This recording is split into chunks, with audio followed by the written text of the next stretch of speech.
Well, folks, welcome to one more edition of Politics Done Right. I'm Berto Willis, your host. Thank you so kindly for being a part of the show. We're going to have a great show for you today. We have a great guest, so what we need to do is kind of like get busy one time right away because it's going to be quite a bit that we're covering. Let me go ahead and cue a few things up here. Make sure that we get it out, get it out, get it out.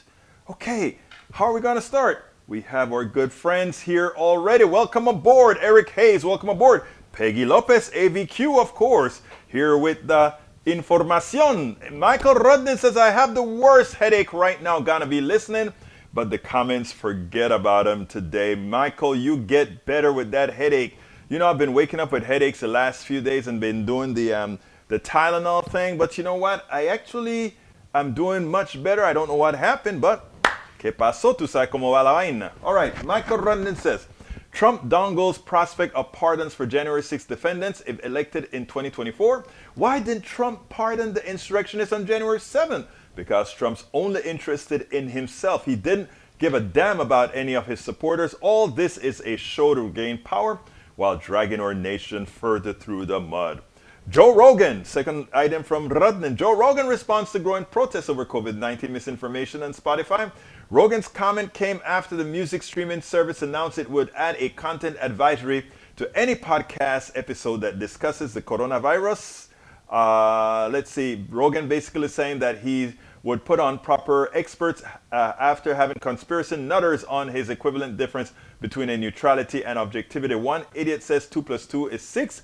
Then a fact checker comes and say 2 plus 2 is 4. You don't split the difference and say 2 plus 2 is 5. You correct the idiot and don't bother having them on the first place. Muchas gracias. That is exactly right. And that they can't see that. You just don't put people on to make that because you have a platform and some people would hold on to. They won't wait for the response. They won't wait for the good information. It is ridiculous. But I want to, like we say, we come here to learn. There are two things. There's a big difference between Facebook and Spotify. Spotify is not just a channel which people do what they want on, right? Spotify actually bought Grogan for $100 million. They are responsible for his content. So that's why they're backtracking and doing all kinds of crazy things right now. So let's be clear on that. That's very, very, very important that you understand that. We can force Spotify to take Grogan off the air. And the reason why Grogan comes out with a video and saying, oh, I'm going to do better, I'm going to try, it's because they understand the difference between Facebook and Spotify. Let me tell you, we need to get Grogan off. He knows better. All right. While lobbying to kill Build Back Better, Pharma hikes cost of 866 drugs.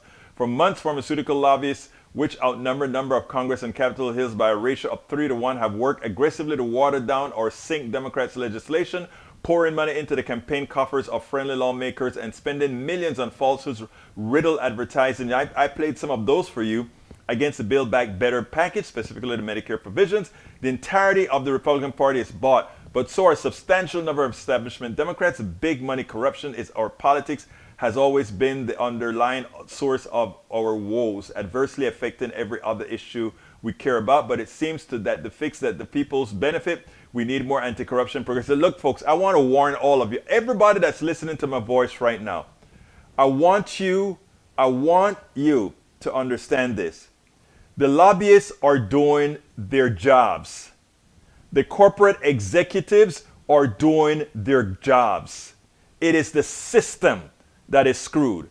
The definition of the capitalist system says that the responsibility of the executives is to maximize the profits of the shareholders. That is the stakeholder they care about, the shareholder. Only government can come in and protect we the people. We the people must be responsible for protecting we the people. They, the corporations, are there to protect those who own them. They're not, everybody's doing their jobs. But what you as a voter, what you as a person who wants to take control isn't to put your tail between your legs and say, throw your hands up in the air and say, oh, nothing's gonna change. We don't have the power to change it. You do. But you first have to go beyond the crap they tell you on TV, where they tell you, oh, if you go ahead and tax us, that we won't be able to develop products anymore, and you'll be, because the lie is that you already develop the products when you give money to the universities and when you give grants to the pharmaceuticals to develop products that generally they don't take risks. The ones who take risks are we the people. Their risks of the corporation is what we call socialized risks, meaning when we build the vaccines, we pour a lot of money into them, and they're to show that they're psychopaths. They just don't have enough money. They make billions from what we're doing with giving them all this money for masks. We're giving them all this money for drug. The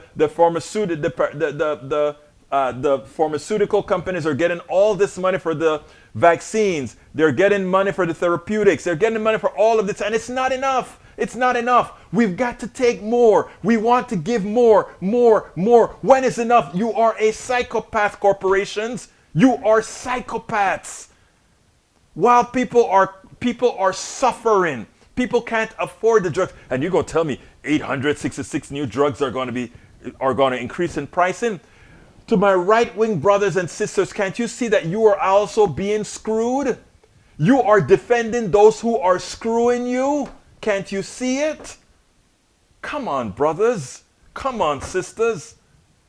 Peggy Lopez says, on January 31st, 1950, President Truman announced the support for development of the hydrogen bomb, a weapon hundreds of times more powerful than the atomic bomb dropped on Japan during World War II. Exactamente. Why is that fired on vaccinated healthcare workers are now asked to come back? Could it be the premature and woke idea that they should be let go and the brainy idea caused a shortage? I'm not going to go there again with you, Eric. All right, I care more about humanity. You can keep following the right wing and carry your family into death and carry those who you know into, oh, I'm going to go the Grogan route. Have fun. Not here. Melanie Keelan says, I am here. Melanie Keelan, welcome aboard, my dear friend. Kathy Courtney says, off topic, but we are worried. Are you a constituent in Congressional District 29?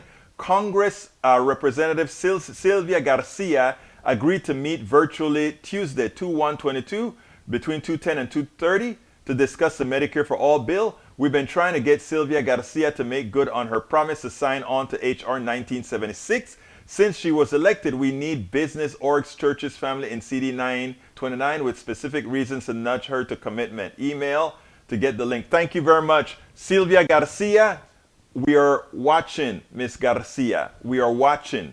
I've interviewed her several times. She's not going to come out and say Medicare for all until forced to do so.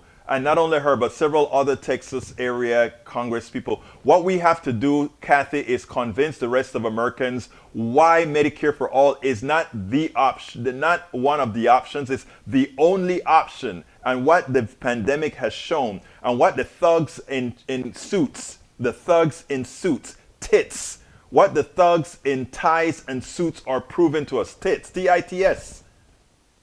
is that they are psychopaths and will take until we stop them. Eric Hayes says, Trudeau cites 90% of truckers have the right thing for society. No, they did it because of mandates. Of course, they should do it because we should mandate it. Progressive policy via government and wants to take credit for compliance. No. Truckers did it because, as do most, because of the alternative of not having a job to feed their family. Yeah, they should be forced to take it because I don't want a trucker coming into my town from one crazy town that does not allow vaccinations or whatever and pollute the rest of us. So yes, mandates are good when it comes to public health. And you don't want the mandates, stay the hell away. Tuesday, Democracy Disneyland spotlight on wisdom by Kenya ambassador to UN and Security Council this morning. When elephants fight, grass suffers. Case in point below. Number 45's public confessed last night is exactly why AG Garland must call his bluff, or we grassroots will be trampled by oligarchic authoritarian elephants in all three U.S. cities. All three U.S. government branches. You're absolutely correct, E2247. All but daring the AG to seek a grand jury indictment against him for seditious conspiracy and for giving aid plus comfort to insurrectionists. Look, as one of the topics of the show today is that Trump is a thug. he goes ahead and he tells he's under investigation because the thug tried to effect a coup on the United States, and now he's telling his minions to go out there and protest in front in Georgia and other places where he is. They're trying, or they're looking into the evils that he has done. He wants them to go out there now and create disruption. Really? You sure you want to do that, Trump? Okay. So more people are going to get in trouble for him. Norman Reynolds says, 1-2, I am here. All right. Carl Foster says, cancel everyone who does not have your views. Typical leftist behavior. No, I'm trying to save you, Carl Foster. Grow up and stop canceling. Grow up. No, my dear brother, I am not going to allow the narrative that you have been inculcated with, indoctrinated with, that's causing deaths, that's hurting people, to change what we do. But I do thank you for being here, because we hope that somebody here is going to tell you something to put a little bit more into that mind of yours. Eric Hayes says, where was the local government protecting people in the summer of 20? You know what? They hadn't been informed of how and what this stuff was. Nanette Bird Smith, welcome aboard. Says, Eric Hayes worked to benefit them and keep them the families healthy. Exactly. Siscat, Oregon will have mandatory indoor public place mask mandate continued and codified into law. Great. Carl Foster says, when you have no food, no petrol, no clothes, are you going to stop the truckers then, Egberto? No, I tell you what. The truckers will get back to work, but I tell you something. If you're dead, none of that matters, right? Anyhow, folks, let's go ahead and get started. We have a great program for you today. We are going to start today with a friend of mine, L.A. Justice, about voting. I want you all to listen to L.A. Justice. I got to get this stuff taken care of. I want you to listen to L.A. Justice. Very, very important topic. She wasn't a voter. She suddenly became a voter. Check this out. We'll take it on the other side. Welcome to one more edition of Politics Done Right. I'm Egberto Willies, your host. Today, we are honored to have L.A. Justice with us. She is a scholar, someone that I'm learning a hell of a lot from as she examines the 1619 Project book with quite a few people on Twitter Space. Welcome to Politics Done Right, L.A. Justice. How are you doing today? Thank you. I'm wonderful. How are you? I am doing just fine. But anyhow, L.A., before we get into, and by the way, I know she's known all over the internet as L.A. Justice, so look her up. Yes. Anyway, before we get into 1619 or anything like that, one of the things that really made me want to talk to you was something prescient that you said, something very important. You have a 1619 Project Twitter space where you get hundreds of people that participate into this thing, and they learn, they read the book together, etc. But that wasn't what really got me initially. I learned a lot from it, but you mentioned I never used to necessarily go vote because I thought withholding my vote was some sort of a protest. I've heard that a lot. Yes. And then you said, but I figured out that my non-vote was actually a vote. First of all, explain to me your initial, what you thought initially. I believed what has been said so many times about our vote not counting. And so I have voted previously. I'll tell 3 times in my entire life I have voted. I voted in my 20s, and I'm just going to be honest, I did not know what I was doing. I thought I was going in to vote for, I think I was voting for mayor at the time. But then there are all these other amendments, and I don't, and all these other things that I had to vote for that I knew nothing about. And so back then, I was just like, I don't know what I'm supposed to do. So I just checked off anything. And I felt so horrible about it that I didn't look into how to do it better. And then I just started really to believe in what other people say about our votes not counting, about which part of this is true about billionaires actually being the ones that run this country. Corporations and billionaires do lobby, with politicians. So there's a lot of truth in that.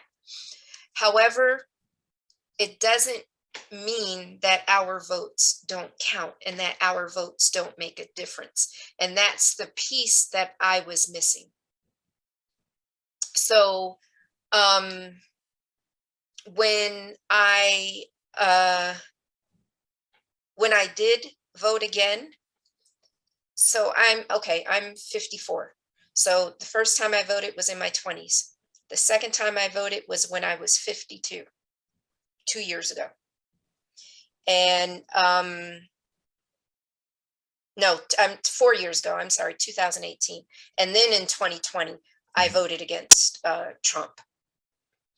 But voting against Trump was my first presidential election. When I voted in 2018, that was a midterm election.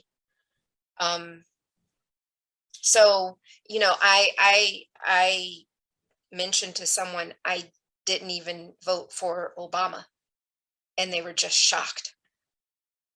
And I was like, yeah, I didn't think it would make a difference. Now, interesting, LA. First of all, there are millions, not thousands, not hundreds of thousands. There are millions of POCs, people of color.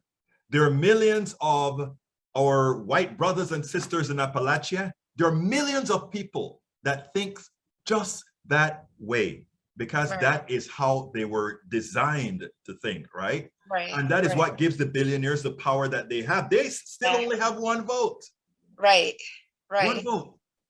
But that's what gives them the power, right?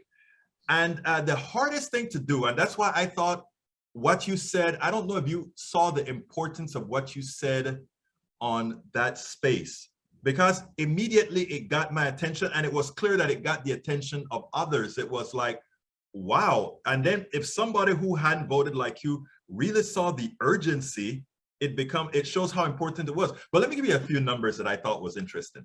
Okay. Donald Trump, when he lost in 2020, garnered more votes than Hillary's win in 2016. And notice I said Hillary's win in 2016, because she had a popular vote of over 3 million people. Yep. Think about this. If Democrats, and I'm actually a progressive left-wing, well, I won't even go there, type of progressive, okay? Right. If we had not done the job, Trump would have won not only the electoral college, but the popular vote, if we simply wanted to make Hillary's number. But there's one thing we knew, that there were a lot of LA justices out there, intelligent people who want to vote, who never did vote. And we brought them out. Right. And the thing is, we have to do that over and over again. And if we do that over and over again with the policies that we want, that is when change is going to occur. Right. Your thoughts on that? But listen, it's when people believe something, and let me take a step back. There are two things that we are always told you don't talk to people about: politics and religion. Right. Right. So when I'm a Christian, I went to seminary, I have a master's in theology, so I'm a theologian, as well as, the other things I do.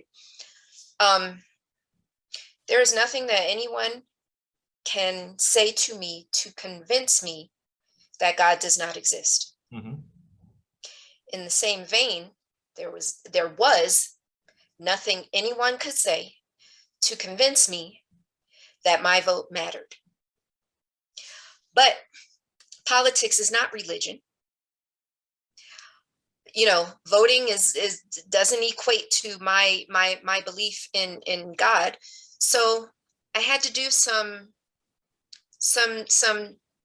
serious thought. I had to give serious thought to it. I had to dig deep. I've had conversations with friends. People unfriended me, and I mean personal friends unfriended me on Facebook. I've had people have tried to convince me. There was nothing anybody could say to convince me. And I remember a professor saying one day that not voting was actually a political position. She said being apolitical is a political position. And I was like, exactly. Somebody gets it. And so that made my conviction even stronger, because I was like, that's what I am. I am apolitical, and I will always be apolitical. But the honest truth is that having Trump in office for 4 years is what made me change my mind. And not just having Trump. So I can't say it's all his fault. Most of it is. But it's actually seeing the constant oppression, all these cases of police brutality, everything that has gone on in this country against Black and brown people. When I went to seminary, it was during the time that Trayvon Martin, Michael Brown, Eric Garner, and that group got killed. Tamir Rice.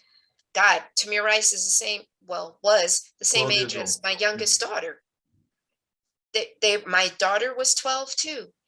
That killed me, and it sparked something in me. And I became an activist in seminary. And so as I started speaking out more and more about social justice, I would always shy away from politics. I wouldn't say anything about it. When I did my master's thesis, my professor forced me to talk about politics. I didn't want to. And he was like, Linda, why would you not want to talk about it? You're a Black woman in this country. He's Black as well. But he was like, you have to talk about it. And so I talked a little bit about it, but I also felt inadequate to speak about it. And so when Trump came into office, I became more vocal, because I knew I had to say something. As an activist, I could no longer remain silent. So as I started speaking out more and more, and as my voice got stronger, and as I started learning more, and then when he was up for re-election in 2020, I said to myself, you know what? I would rather vote and find out later that my vote didn't count than not to vote and find out later I could have made a difference, and it actually did count. And that's what made me vote. That is magic. Let me tell you something that I learned, okay? I had this show, Politics Done Right, that you're on right now.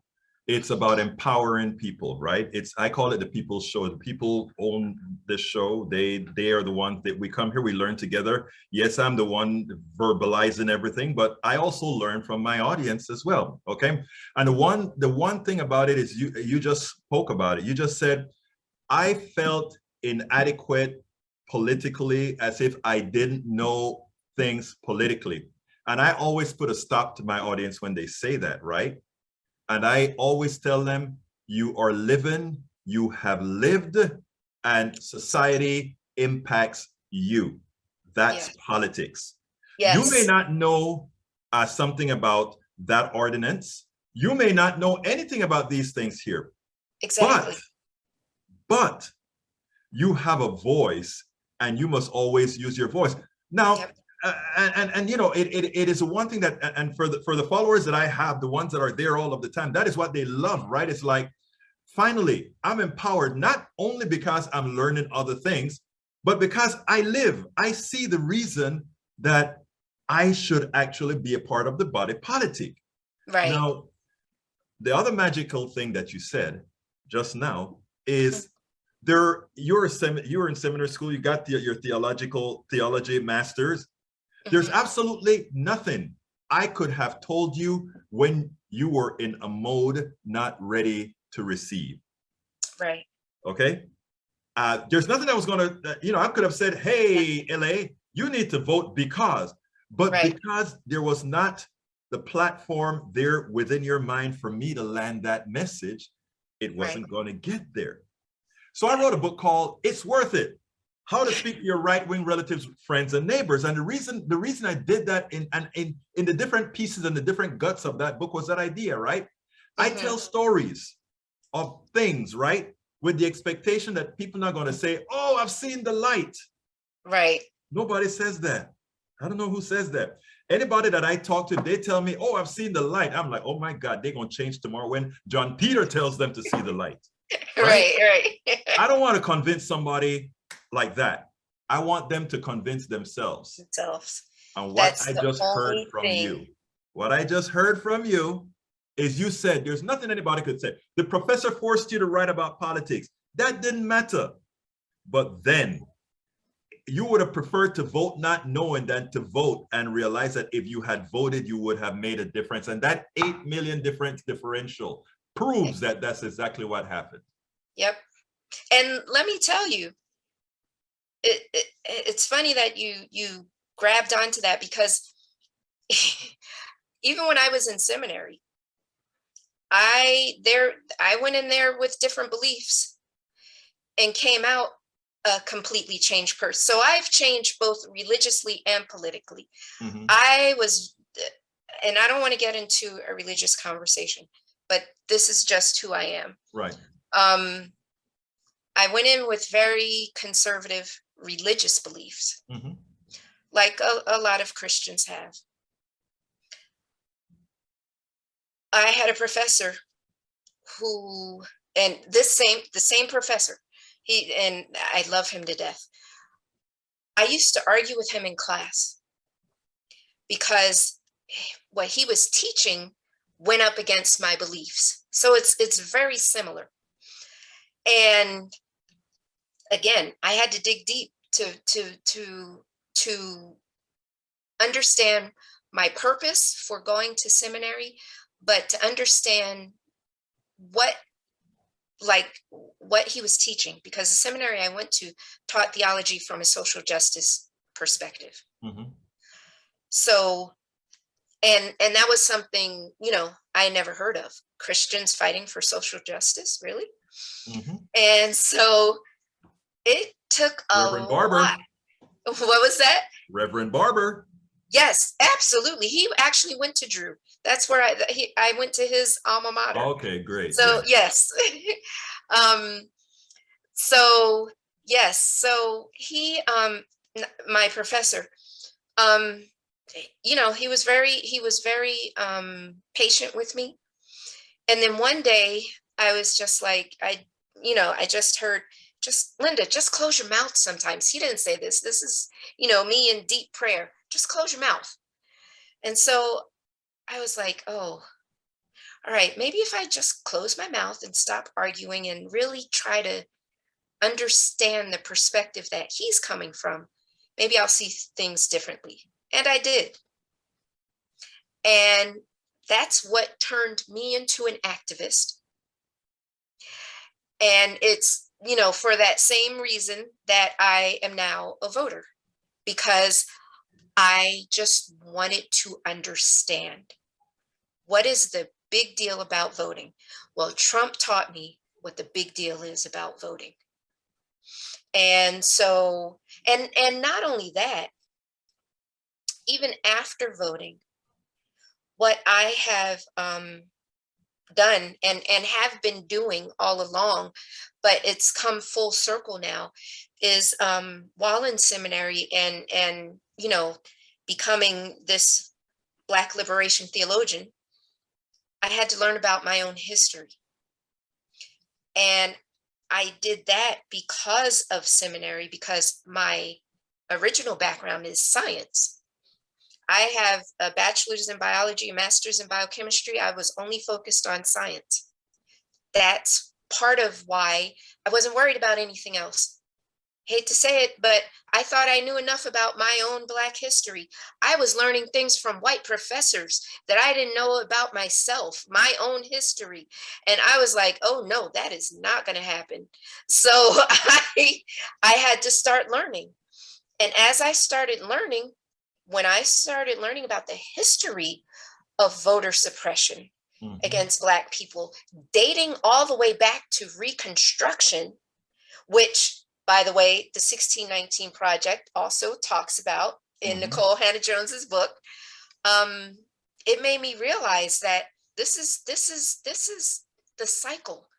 If our vote didn't matter, there wouldn't have been we wouldn't have a history of backlash against us from Reconstruction, from, I don't know if anybody knows, there was a Civil Rights Act in 1870 called the Ku Klux Klan Act, because of the KKK going after Black voters, during that time frame. So there had to be a Civil Rights Act to reinforce the 15th Amendment. So that's three. We had Reconstruction, the 15th Amendment, the Civil Rights Act of 1870, then we had to have the Civil Rights Act of 1965, and now we have to have the John Lewis Civil Rights. So all these things that we always have to have, because there's always backlash when we gain any little bit of political power. And that tells us how much our vote actually does count. Exactly right. I couldn't have said it any better myself. That is what's so important. And that is why going in, let's segue to your 1619 project, because I think it's a perfect segue. Until you learn all those pieces of history, and I'm learning, as my daughter reads the book and as I listen to you guys on Twitter Space, I'm learning the different aspects. You're telling me, yeah, when I get a chance to read the book, the more realistic thing is I am unlikely to have a chance to read the book. But that said, learning from you guys, I think it's great, Yeah. But why did you start that 1619 project space? Because there's a lot of backlash. Even on my show, I have all the conservatives that come to my show, they have all kinds of things against the 1619 project. Of course, I know that it's been made a caricature of by the right. Why did you start it? I started it first as our group, Writers and Editors of Color, started it on Medium first, because it is a publication. It's called The Case for the 1619 Project. But I don't know what I was on I was on Google, and I think I Googled it, and I saw an article criticizing it.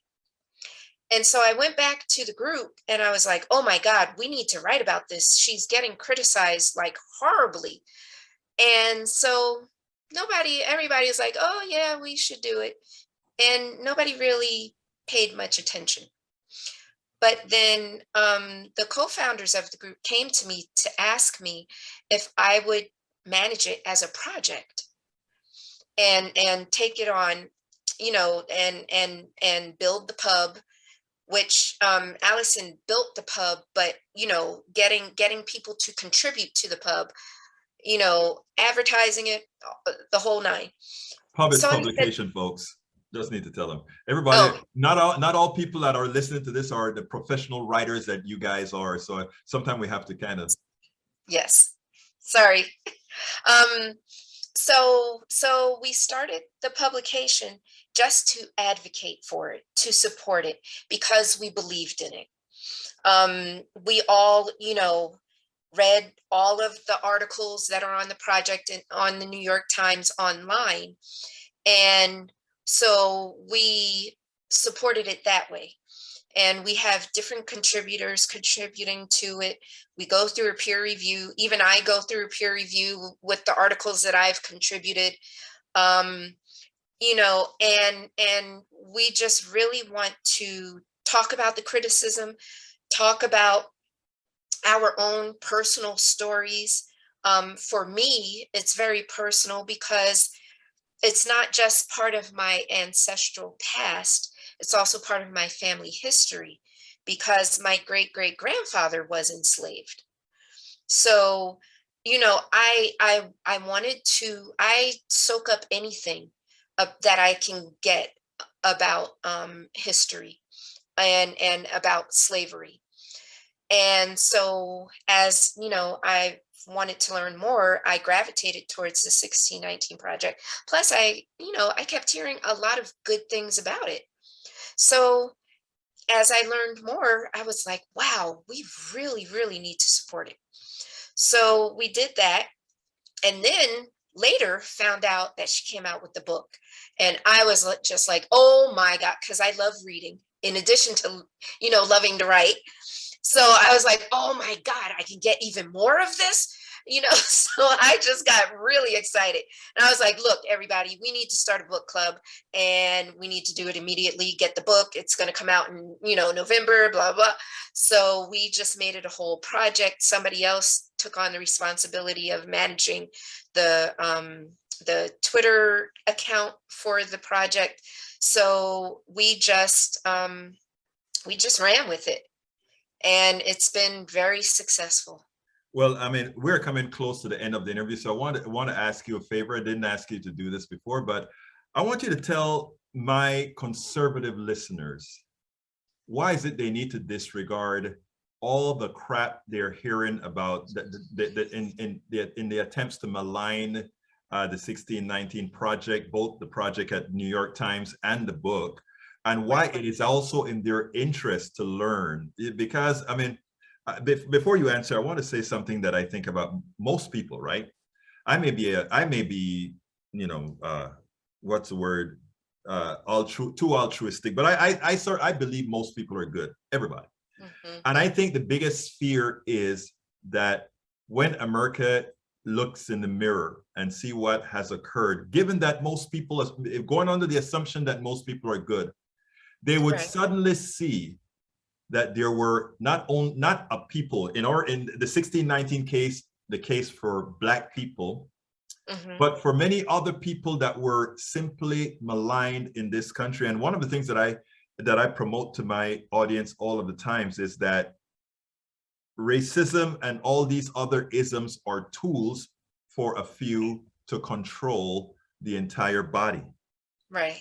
And if you break those chains, and I'm not talking about chains within if you break the chains within people's minds, suddenly the human within people start to come out. Right. And that's dangerous. Your thoughts? Right. So the thing is, first of all, we all know that slavery happened. There's no doubts about that.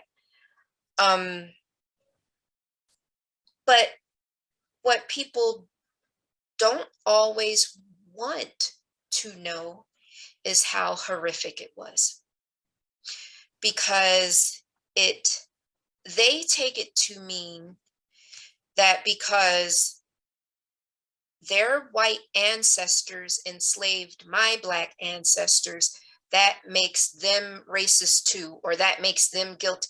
Nobody's saying that, Joe Smith is a racist, or, nobody's pointing individual fingers at individual people and saying you're to blame.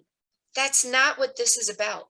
But it's about telling accurate American history that so oftentimes leaves out the contributions of Black people to that history, to our democracy. We were enslaved when the Constitution was written, when the Declaration of Independence was written.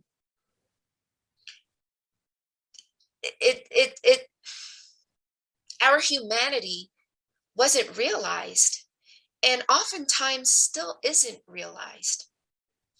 And so reading the 1619 Project really should not make anyone feel awful. what it really should do is just make you want to make this country better. And walking around with blinders on, thinking that it's good enough as it is it's unrealistic. And it's simply not true. It's just not true. This country constantly proclaims liberty and justice for all, but look at what it's done. Not just historically, what it's doing currently. The filibuster is still, keeping the John Lewis Voting Rights Act from being passed. And this is 2022. Slavery ended in 1865. L.A. Justice, manager of the Woke Project, the 1619 Project. Thank you so kindly. Actually, before I say that, I want to say that one of my biggest finds, and this was thanks to Arturo Dominguez, was to have found Woke. Because I found in Woke, first of all, a warmth. Secondly, some damn smart people who don't only know history, but know a hell of a lot more. Right. And it just felt home. So I want to thank you guys for what you guys have created there, first of all. But secondly, thank you for all that you do. Again, LA Justice, look her up. Thank you for having been on Politics Done Right. Thank you. Bye, everyone. Okay, folks, I hope you enjoyed that. I sure enjoyed speaking to LA for that interview. Coming back to my list here, let's see what we got. Good for her for voting, I imagine, is what Eric Hayes had to say. Carl Cox says, I met Big Pharma. Carl Cox, I never got the message. Michael Rudnan says, Pericles, just because you do not take an interest in politics doesn't mean politics won't take an interest in you, and that's what she's discovered. And that is what we have to bring to the attention of millions of Americans, the half of Americans that don't vote consistently. That's the message that we need to get to them, and understanding how a very smart woman like LA Justice for decades didn't vote, and how she came to the realization and how she told herself. Because when people come to the realization themselves, and that's what I explain in my book, It's Worth It, How to Talk to Your Right-Wing Relatives, Friends, and Neighbors. We can talk these things. What we're doing is planting seeds with the expectation that sometime the fertilizer will be there for it to grow. In the late 60s and 70s, there was a reaction to those who did not vote. The reaction was then quit complaining. Peggy Lopez did say, yes, that's true. But again, none of that meant much to a whole lot of people. And still doesn't. Look at the people who don't vote in Appalachia. Look at the people who don't vote in the ghettos, in the barrios, and around. Voting will do the most for them because we'll get the people who would help their condition. But they don't vote because of the things we learn. Because there's so much to it than just saying, go vote. And that's what I've learned in speaking to people after people after people. Now, Michael Rudnan says, I've had it. Feeling too pissed off today to continue listening to this SHIT. Bye.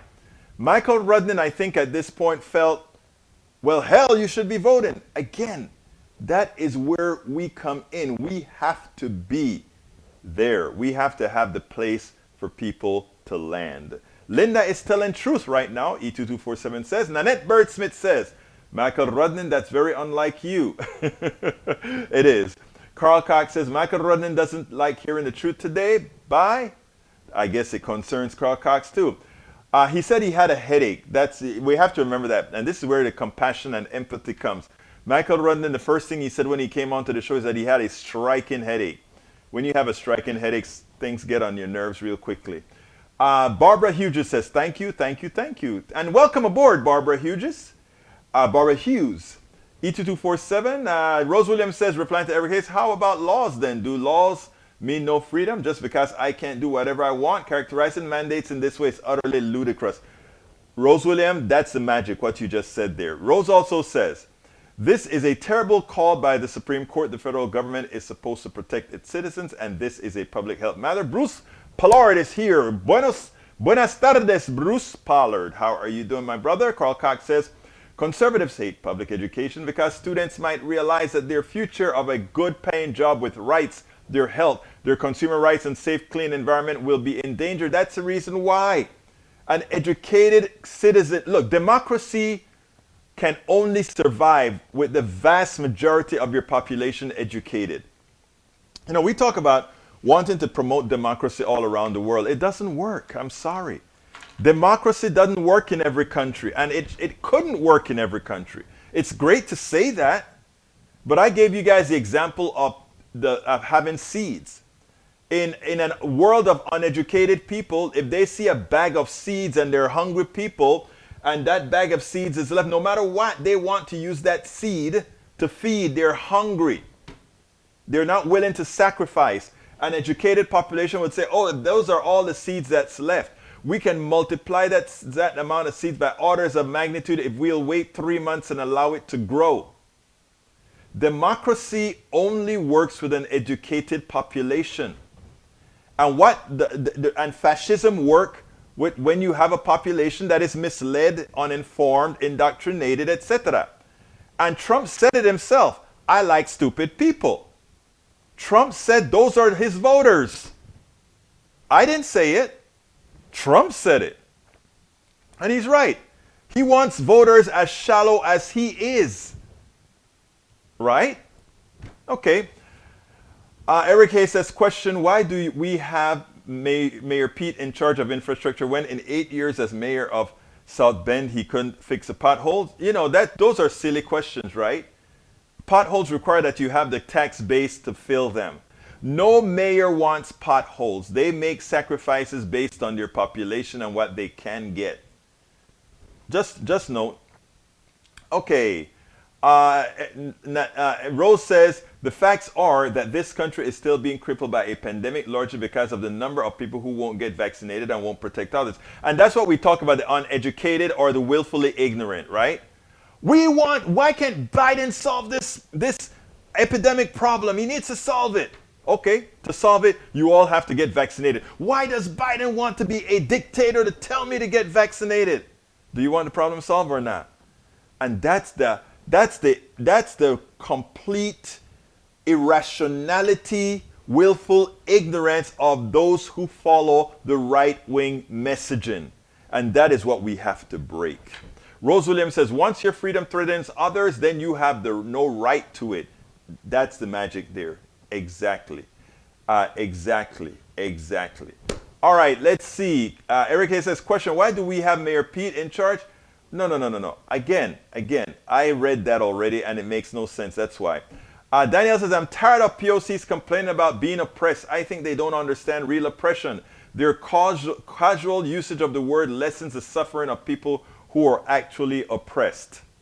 That from somebody who hasn't got a clue, my dear brother Daniel Ledo.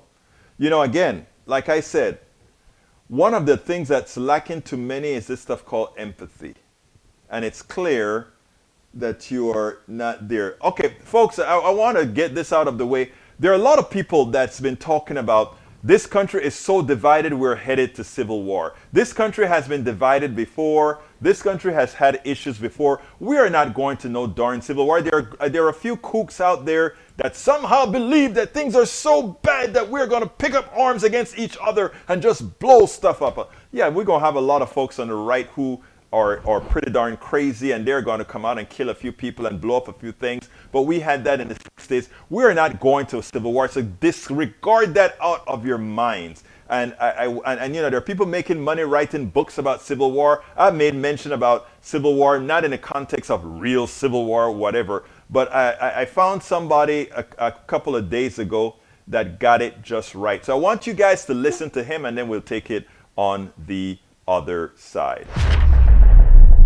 In tonight's episode of A House Divided, we will consider what we've learned from our first two guests in this series, Professor Barbara F. Walter, the author of How Civil Wars Start, and Stephen Marsh, the author of The Next Civil War. Both of those books refer to the 30 years of sporadic violence in Northern Ireland in the second half of the 20th century in imagining what a 21st century American Civil War might look like.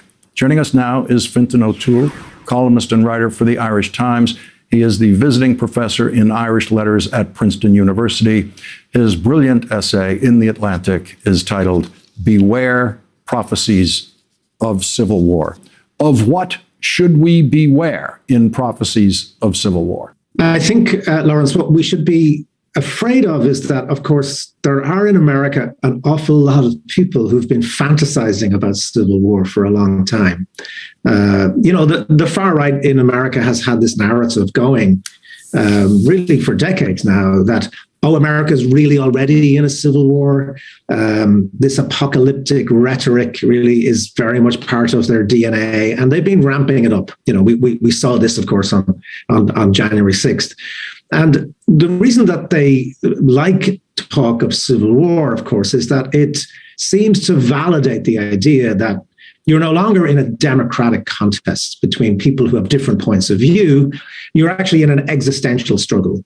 The phrase civil war itself, to me, seems to be being used rather loosely. We never considered it a civil war in Northern Ireland. We didn't consider it a civil war in 1969 through 1970 when there were hundreds of bombings against the federal government in the United States to protest the Vietnam War. But that kind of condition in these new books is being described, or things like it being described, as civil wars. It's almost like we're setting up a kind of a false argument, like that it's either civil war or everything is nice and rosy in the garden, And the horrible thing, and we know this so well from Ireland, is that actually, you can have something that's not civil war, but is still pretty obscene and pretty terrible. There have been many periods in American history other than the Civil War itself, where many people would have told you that they were experiencing conditions in their own communities, particularly a lot of African American communities. There is a level of endemic political violence in the US from the right, and sometimes, as you said, from the left, which has to be taken very, very seriously. And we have to understand the amount of suffering it causes. But I think calling it civil war and then projecting that into an imaginary future and saying that America's set for a civil war, it seems to me somehow misses the point that a lot of this stuff has been around for a long time, but also misses the point that actually thinking about the imaginary future can distract you from thinking about some of the stuff that's staring you right in the face right now, which is insurrection and how you deal with it. My own personal belief is that those 75 million Trump voters who not all of them obviously were outraged by the election. A couple of thousand of them were outraged enough to go to Washington one day. Most of them are now facing federal trials. One of the leaders of the group, so-called Oath Keeper leader, who said before January 6th, as you report, we've descended into civil war. He said that in December. He's in federal custody tonight. I personally just don't see anything that leads to the tinder in this country that could create anything that we would call civil war.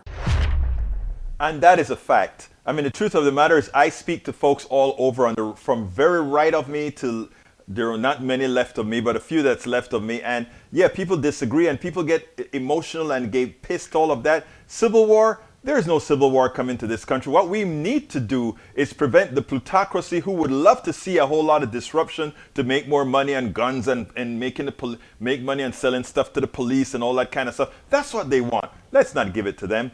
Read my book. It's worth it. It's worth it. How to talk to your right-wing relative friends and neighbors. Because I tell you what, we can all get along whether we agree or not. And since I've completely entirely forgotten to talk about joining us, please, if you are on YouTube, please click that join button. Become a part of our posse. Become a member of Politics Done Right. We actually need you. There are other ways that you can support us, and let me go ahead and pull that up if I can find it. There we go.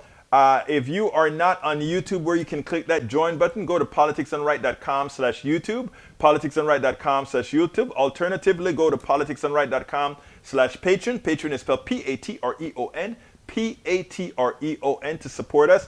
And of course, one of the better ways to support us as well is via PayPal, politicsdoneright.com/PayPal. By the way, our store has a whole lot of good stuff in there, new products in there. Go to politicsdoneright.com/store, politicsdoneright.com/store. Get all our books at politicsdoneright.com/books. politicsdoneright.com/books. And if you want to find a catch-all place, how can I really support this Politics Done Right program to make sure that we can get the progressive message out? Go to politicsdoneright.com/support. Daniel Edo says, to dismiss the notion out of hand is naive or willfully dishonest. Which is it? Not because you give two choices means that there are two choices. It is definitely, it shows that, again, you think you have all the answers? Nanette Birdsmith says, Team Ashley Strong. Thank you, Egberto. And by the way, if you look at the newsletter that goes out every day with this show, there's a link to Ashley's writings. Check it out, please. Anyway, Ashley says, the show Station 11 on HBO is about a post-flu-like illness pandemic that killed like half the world's population. It doesn't seem like science fiction anymore. I hear you. I hear you. I hear you. We also have, let's see, Rose. Kathy says, oh, that is to Michael. Kathy says, welcome aboard, Paul Fleming. Just seeing your note now. Rose says, I hope I'll be protected, but there were 3,000 deaths across the country this weekend. Okay, let me just say something about those deaths. The vast majority of those deaths were from those who were unvaccinated, unboosted. Follow the rules, Rose Williams. You will be fine. There, a small few people that are vaccinated are going to die because even with the flu, a small few people that get vaccinated die, etc. But in the aggregate, you will be fine.